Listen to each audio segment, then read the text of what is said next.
It's October 21st. It's my intuition video. It was supposed to be done on Friday, but I got a little bit crazy busy, and so I'm doing my Friday intuition on Monday. And I'm kind of glad I did, because I listened to some speakers over the weekend. I've been listening to Dr. Bruce Lipton, who is a cellular biologist. I'm a bit of a science buff. I love to learn about science, how it connects to our energy, how it drives our intuition. All those to me are connected, and I often learn through the science.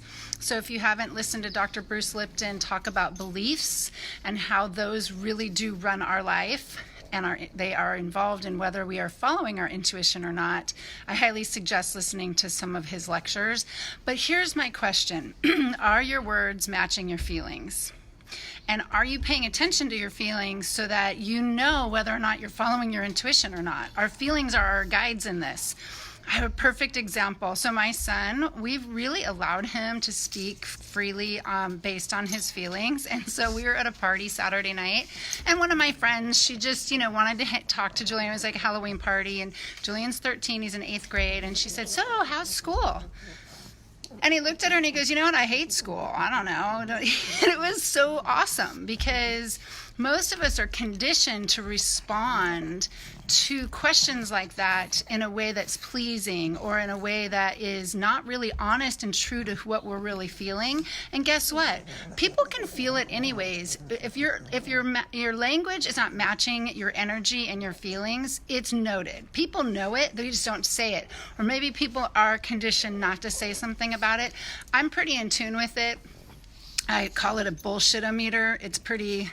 Can be kind of annoying at times, because it's not so easy to sit and listen to somebody bullshit and tell me what they want me to know or think, and then I can totally tell that's not really true. But I was so proud of Julian. It was like, yeah. And then she asked him, "So how do you like your teachers?" He's just like, "I really don't even like school. Why are we talking about it?" He didn't say, "Why are we talking about this?" He was respectful, honest with his feelings. "Hey, Carrie, how are you? Long time no see. Glad you're watching." But so that's it. And I have to say, I was really proud of him for being respectful and how he did it too, because you don't have to be let's say somebody comes up to you and your feeling about them is really not having any of it. You don't really like the person all that much. Maybe you've had some conflicts with them.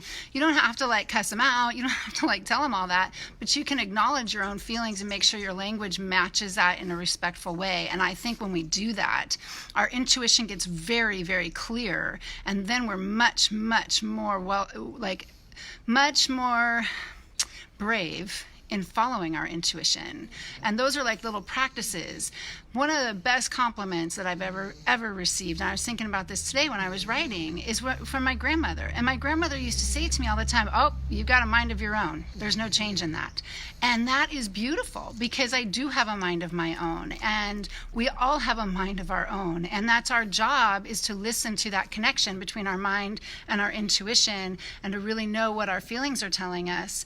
So anyways, I would watch your language. Is your language matching your real feelings? If you don't know that, maybe you don't know what you're feeling, and that's the next step for you, is to check into what are you feeling right now?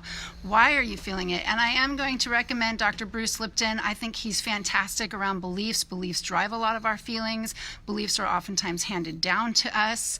And I loved that my son could just honestly say, "I don't like school." Yeah, that was the question she asked. "How do you like school?" "I don't like it."